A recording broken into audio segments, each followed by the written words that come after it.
Hey there. Today, we're going to explore a really powerful toolkit for your meditation practice. We're talking about the Guardian Meditations. These are specialized techniques that are designed to support your mind, especially when your usual practice just doesn't feel like it's cutting it. Let's dive in.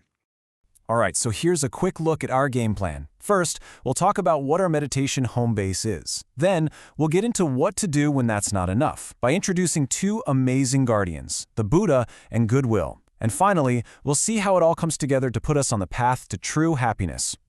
Okay, first things first. For any meditator, it's absolutely crucial to have a core practice, something you can always come back to. For a lot of people, that's breath meditation, and there's a really great way to think about this. You know, the meditation master John Lee had this perfect analogy. Think of your breath as your home. It's that reliable, safe space you can always return to. It's a place where you can just settle your mind and find a real sense of ease. This is the very heart of the practice. But of course, just like in real life, you don't stay home all the time. The mind is a busy place. It faces challenges and has other needs that kind of force us to step outside our comfort zone and maybe use some different tools. So, what happens when that inner home gets, disturbed? What do you do when your mind is just completely hijacked by these difficult states that your core practice can't even seem to touch?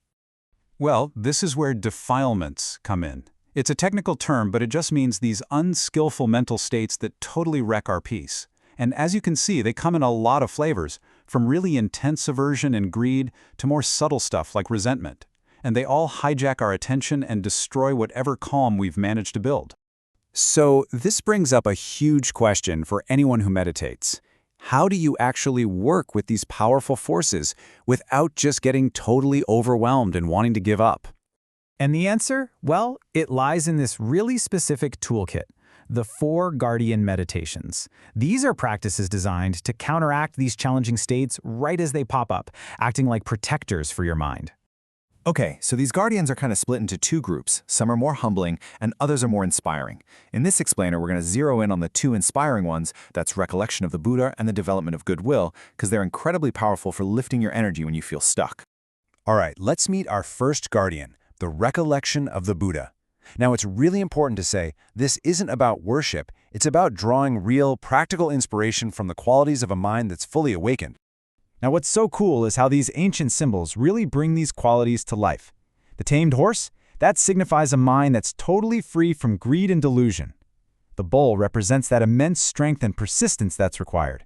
And the lion, well, that symbolizes a mind that has completely overcome all fear, inside and out. These are the qualities we're aspiring to. And this right here, this is the whole point. The goal isn't to humanize the Buddha by focusing on his limitations. No, it's to see his accomplishments as a blueprint for what's possible for us. We don't drag him down to our level. We use his example to lift ourselves up. Now, for our second inspiring guardian, and you'll see how it builds on this very idea. It's the development of goodwill, or metta. This is the direct antidote to all those feelings of ill will and resentment. So what is goodwill? Well, it's this simple but really profound wish for true, lasting happiness. And it's universal. You extend it to yourself and to every other being, no exceptions. But here's the key. This isn't a wish for some fleeting pleasure. It's for that stable, deep happiness that comes from skillful actions.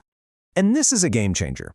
You don't practice goodwill based on whether you think someone else deserves it. You do it for you. Holding on to ill will is like trying to throw a hot coal at someone. You're the one who gets burned. Letting go is a gift you give yourself. You see, this shows us that goodwill isn't just some fuzzy feeling. It's an actual skill you can build. The training is like a 3-step process. First, before you act, you check your intention. Is there any potential for harm here? Second, while you're acting, you watch the immediate results. And third, after you've acted, you look back and review the long-term consequences. And when you notice you've acted skillfully, that you haven't caused harm, the instruction is pretty simple. Enjoy that feeling. Celebrate it, but don't get complacent. The idea is to acknowledge your progress, and then you continue the training, always trying to refine that skill. Okay, so how do we actually bring all this together in our practice? How do we use these tools to build a mind that's more resilient and, honestly, more joyful? So here's the main takeaway. These Guardian Meditations, they don't replace your home base of breath meditation. Think of them more like essential nutrients for your mind. When your practice feels dry or you feel totally stuck, These thoughts can nourish your heart and give you the energy you need to keep going. And you can see how these two guardians just work together perfectly. The practice of goodwill gives you the aspiration, that wish for true happiness for everyone. And the recollection of the Buddha gives you the inspiration. He's the ultimate role model of someone who perfectly embodied that goodwill. He shows us what's actually possible. You know, the Buddha used this absolutely beautiful image to show that our potential for change is always there, no matter what our past looks like.